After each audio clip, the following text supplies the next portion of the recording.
بسم اللہ الرحمن الرحیم۔ میری آج کی ویڈیو دیکھنے سے پہلے گزارش ہے کہ نبی پاک صلی اللہ علیہ وسلم پر درود و سلام پیش کریں صلی اللہ علیہ وسلم۔ جب کوئی انسان استغفر اللہ کہتا ہے تو اس کے جواب میں اللہ کیا فرماتے ہیں؟ استغفر اللہ پڑھتے وقت بندے کے ساتھ کیا ہوتا ہے؟ کہیں آپ یہ غلطی تو نہیں کرتے؟ حضرت محمد صلی اللہ علیہ وسلم نے فرمانے مصطفیٰ صلی اللہ علیہ وسلم ہے، خدا کی قسم میں دن میں 70 سے زیادہ مرتبہ اللہ سے استغفار کرتا ہوں اور اس کی بارگاہ میں توبہ کرتا ہوں۔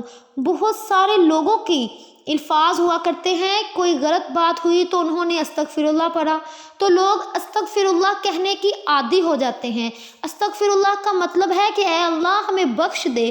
صرف استغفر اللہ کہہ دینے سے آپ کی توبہ قبول نہیں ہوتی، کیونکہ استغفر اللہ عام طور سے جو لوگ بولتے ہیں وہ ان کی زبان پر رٹے ہوئے الفاظ ہیں، تو بس وہ استغفر اللہ ان کی عادات ہے۔ تو عادت میں ہونے کی وجہ سے اگر کوئی انسان استغفر اللہ بول رہا ہے تو اس سے اس گناہوں کی بخشش نہیں ہوگی۔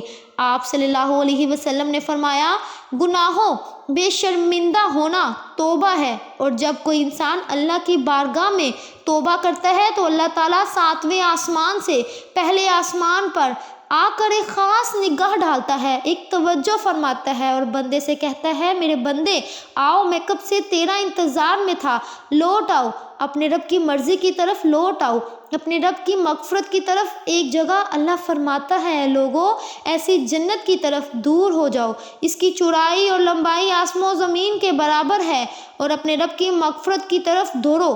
تو اس کے لیے جب کوئی بندہ اللہ تعالیٰ کے سامنے توبہ کرتا ہے، استغفر اللہ پڑھتا ہے، تو اللہ تعالیٰ 70 مرتبہ جواب میں اس کو لبیک کہتا ہے۔ ایک شخص تھا، 70 سال تک وہ یا سنم کہتا رہا، اپنے معبودوں کو پکارتا رہا، تو ایک مرتبہ اس کی زبان پھسلی اور اس کی زبان سے یا سنم کی جگہ یا سمد نکل گیا۔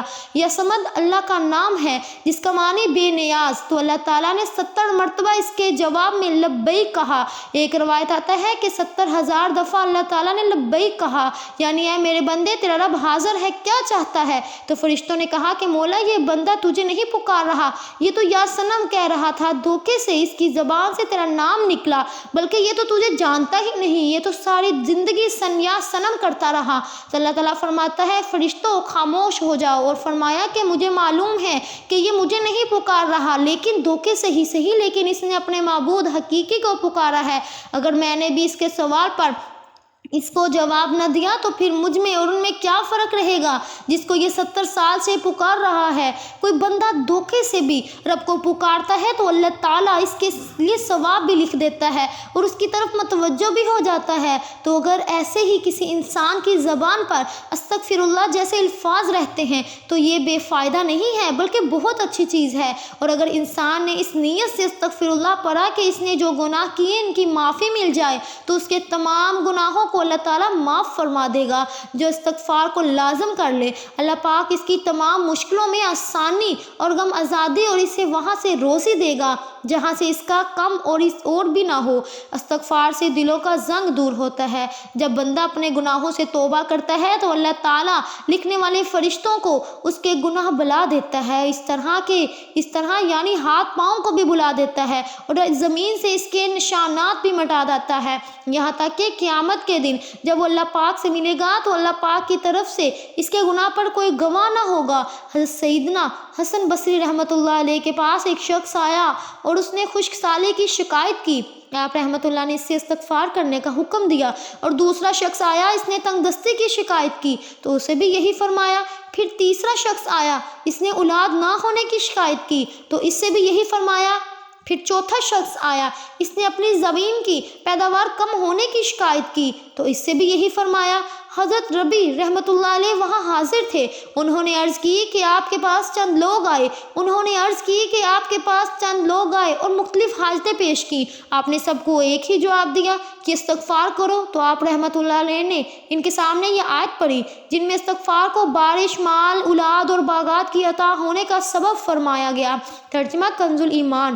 تو میں نے کہا اپنے رب سے معافی مانگو، بے شک وہ بڑا معاف فرمانے والا ہے۔ تم پر موسلا دھار بارش بھیجے گا اور مال اور بیٹوں سے تمہاری مدد کرے گا اور تمہارے لیے باغ بنا دے گا اور تمہارے لیے نہریں بنا دے گا۔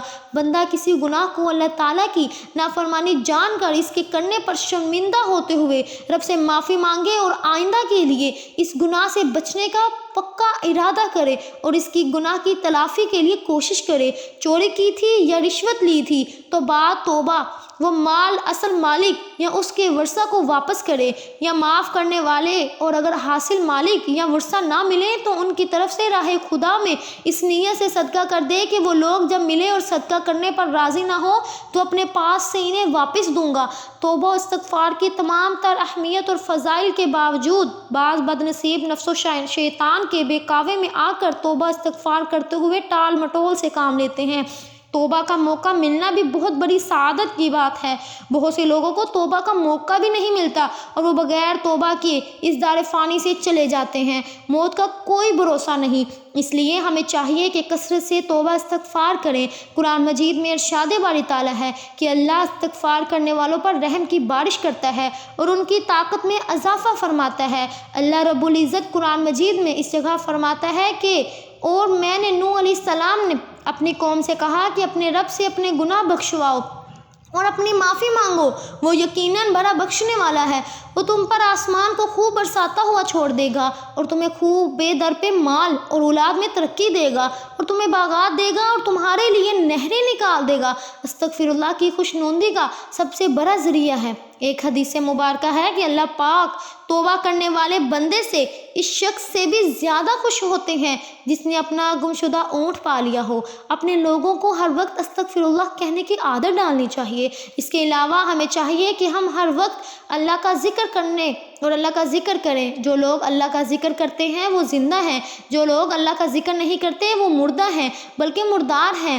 ہماری زبان ہر وقت اللہ کی یاد سے تر رہنی چاہیے، اور جب بندہ اللہ کا ذکر کرتا ہے تو شیطان چونکہ انسان کے دل پر اپنے پنجوں کو ہر وقت بٹھائے رکھتا ہے۔ جب بندہ اللہ کا ذکر کرتا ہے تو پھر وہ اپنے پنجوں کو ہٹا لیتا ہے، اور جب وہ بندہ ذکر کرنا بند کر دیتا ہے تو پھر اپنے پنجوں کو بندے کے دل پہ رکھ لیتا ہے۔ تو اس کے لیے ہر وقت ہمیں اللہ کا ذکر کرنا چاہیے، درود پاک کی کثرت کرنا چاہیے، استغفار اور ہر ذکر والے الفاظ کو اپنی زبان پہ رکھنا چاہیے۔ اللہ پاک سے دعا ہے کہ ہمیں گناہوں سے بچنے اور سچی توبہ کی توفیق عطا فرمائے، آمین۔ ناظرین، کمنٹ باکس میں ایک مرتبہ حضور پاک صلی اللہ علیہ وسلم پر درود پاک ضرور ٹائپ کریں۔ جزاک اللہ۔